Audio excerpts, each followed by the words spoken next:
Hello friends, welcome to the mother teacher. मैं हूं नेहा भटनागर और आज हम पढ़ेंगे विराम चिन्ह, जिन्हें इंग्लिश में हम पंक्चुएशन मार्क्स कहते हैं, हिंदी में उन्हें हम विराम चिन्ह कहते हैं। तो आइए शुरू करते हैं हिंदी के कुछ बहुत ही महत्वपूर्ण विराम चिन्ह। सबसे पहले जो हम बहुत कॉमनली यूज़ करते हैं वो है पूर्ण विराम, जिसे कहते हैं फुल स्टॉप।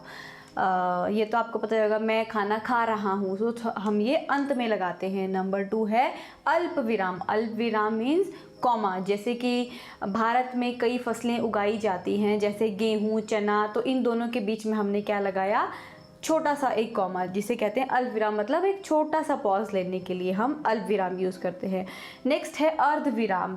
अर्ध विराम क्या होता है, जो कि अल्प विराम से बड़ा होता है और पूर्ण विराम से छोटा होता है। मतलब हमें अल्प विराम से ज़्यादा समय लेना होता है और पूर्ण विराम से कम समय के लिए रुकना होता है। उसे कहते हैं हम अर्ध विराम। सेमीकोलन, जैसे कि काले बादल छा गए, बिजली चमकने लगी। तो मतलब हमने इन दो सेंटेंसेस के बीच में अगर कोई संबंध है तो वो हम इस तरह से उसको एक अल्प विराम के साथ, अर्ध विराम के साथ उसको हम बताते हैं। नेक्स्ट आता है योजक चिन्ह। योजक चिन्ह मतलब जब हमारे पास कोई दो शब्द होते हैं, उनके बीच में अगर कोई परस्पर संबंध को स्पष्ट करने के लिए हम ये चिन्ह लगाते हैं, जैसे माता पिता, दिन रात, सुख दुख। तो इस तरह ये जो बीच में आता है इसे कहते हैं योजक चिन्ह। उससे अगला आता है कोष्ठक चिन्ह, जिन्हें हम इंग्लिश में कहते हैं ब्रैकेट्स। तो ये 3 तरह के होते हैं।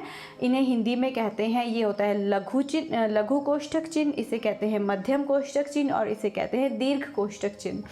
उसके बाद आता है लाघव चिन्ह। लाघव चिन्ह वो होता है जब हमें किसी बड़े शब्द को छोटा लिखना होता है। तो हम किस तरह से लिखते हैं, जैसे हम डॉक्टर लिखते हैं तो डॉक्टर के आगे जो हमने ये शून्य छोटा सा लगाया होता है, इसे कहते हैं लाघव चिन्ह, जैसे डॉक्टर, पंडित। इसके बाद नेक्स्ट आता है प्रश्नवाचक चिन्ह। प्रश्नवाचक चिन्ह मतलब क्वेश्चन मार्क, जो इस तरह से हम वाक्य के अंत में लगाते हैं जब हम कोई क्वेश्चन पुट करते हैं। उसके बाद आता है तुल्यता सूचक चिन्ह, मतलब के इक्वल टू।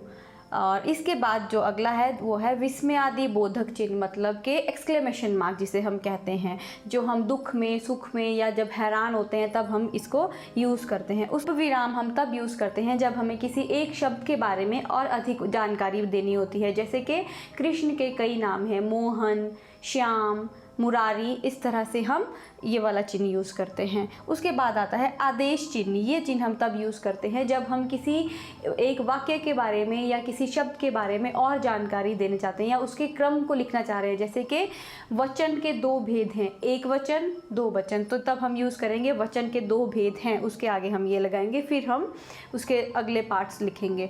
उसके बाद आता है निर्देशक चिन्ह। निर्देशक चिन्ह हम तब यूज़ करते हैं जब हमें बताना होता है कि किस तरह से करना है, या किसी ने ये शब्द कहे, जैसे कि राम ने कहा यहाँ पर जाओ, तो हमने राम ने कहा, फिर हम ये वाला चिन्ह यूज़ करते हैं। आई होप आपको ये वीडियो हेल्पफुल लगा होगा। अगर आपको ये वीडियो पसंद आया तो इसको लाइक और शेयर ज़रूर करें और मेरा चैनल सब्सक्राइब करें। Thank you.